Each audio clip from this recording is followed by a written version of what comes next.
लक्ष द्या. A block of mass m1 rest on a horizontal table. आधी काय काढणार? डायग्राम. बरोबर, काय काढणार आधी? Diagram. Block of mass m1 rest on a horizontal table. एक हॉरिझॉन्टल टेबल आहे, त्याच्यावर काय? ब्लॉक ऑफ मास m1 आहे. ठीक आहे, हॉरिझॉन्टल टेबल, त्याच्यावर m1 मास. ठीक आहे. Rest on a horizontal table, a string tight to the block is passed on a frictionless pulley. ठीक आहे, याच ब्लॉकला काय अटॅच रे? स्ट्रिंग अटॅच आहे. कुठून पास केली? फ्रिक्शनलेस पुलीवरून पास केली. ठीक आहे, आणि याच अदर एंडला काय कनेक्टेड आहे? अजून एक मास कनेक्टेड आहे, जो आहे m2. काय आहे तो? m2. The acceleration on the system is, सिस्टीमवर लागणारं ॲक्सेलरेशन फाइंड करायचं आहे. ठीक आहे, आता इथे फ्रिक्शन नाही आहे. ठीक आहे, काय सांगितलंय? फ्रिक्शनलेस पुली आहे. ठीक आहे, पुली पण फ्रिक्शनलेस आहे आणि सरफेस पण काय आहे? फ्रिक्शनलेस आहे. आणि सरफेस फ्रिक्शनलेस आहे कशावरून ओळखायचं? जर तुम्हाला दिला असेल फ्रिक्शनल कॉन्स्टंट न्यू दिला असेल, ठीक आहे, कोएफिशियंट ऑफ फ्रिक्शन न्यू दिला असेल, तर समजायचं फ्रिक्शन याच्यात लागू होईल. ठीक आहे, आता इथे नाही दिलेलं म्हटल्यावर लागू नाही होणार. ठीक आहे, मग इथे काय काय लागेल बरं? याचं वेट m2g खाली लागणार. टेन्शन कुठं लागेल? वरती. स्ट्रिंग एकच म्हटल्यानंतर इथे पण टेन्शन t. बरोबर. आता बॉडी कुठं ॲक्सेलरेट होईल? खाली का वर? बॉडी कुठं ॲक्सेलरेट होईल? खाली ॲक्सेलरेट होणार ना, बेसिक आहे हे. गाडी कुठे? गाडी नाही, बॉडी, सॉरी. बॉडी कुठे ॲक्सेलरेट होईल?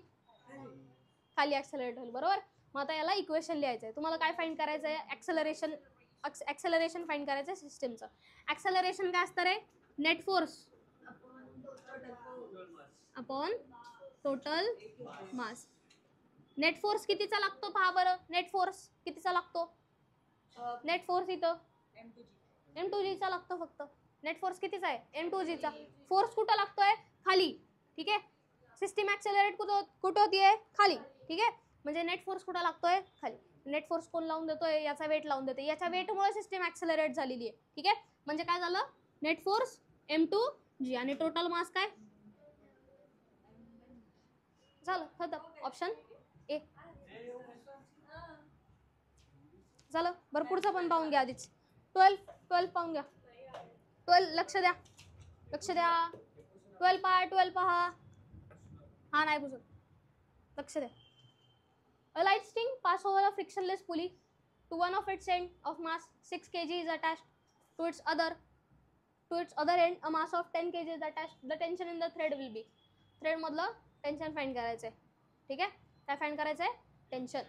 त्याआधी FBD काढून घ्या. त्याची वेट कुठं लागणार दोघांचे? खाली.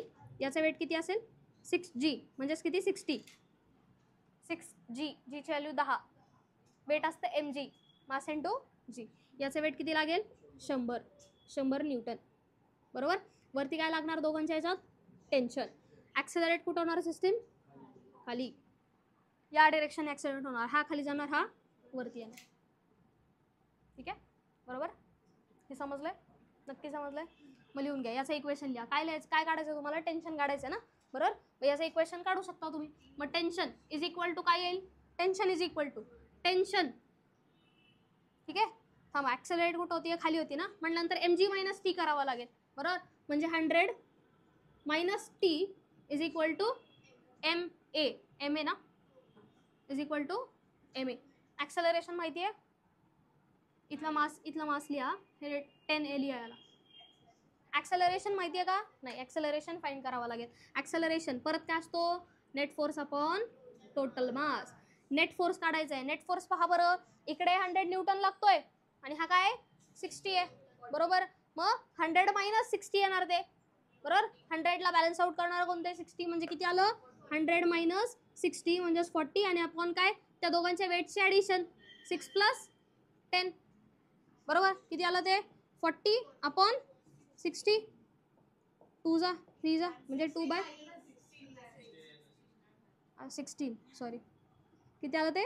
60. मग 4 जा आणि 10 जा. ठीक आहे, किती आलं ते? 2.5 मीटर पर सेकंड स्क्वेअर. किती आलं ॲक्सेलरेशन? 2.5 मीटर पर सेकंड स्क्वेअर. ॲक्सेलरेशन याच्यात पुट करा. टेन्शन फाइंड करायचं आहे. टेन्शन इकडे जाईल आणि ही टर्म इकडे घ्या. म्हणजे काय? 100 minus 10a is equal to T. वरती सॉल्व कर द्या. किती आलं मग 100 मायनस 10a म्हणजेच काय 10 इंटू 2.5 म्हणजेच काय 25 इज इक्वल टू टी.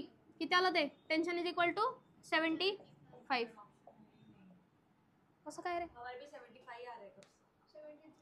काय ऑप्शन आहे जीची व्हॅल्यू 9.8 घ्या 9.8 घेतली ना जीची व्हॅल्यू. ठीक आहे नियरली कोणाला इक्वल आहे ते पाहून घ्या. नियरली हे 73.5 ला इक्वल आहे त्यामुळे ऑप्शन कोणतं आहे डी. समजलंय बरं याच्यासारखंच दिशा बंद करून दे.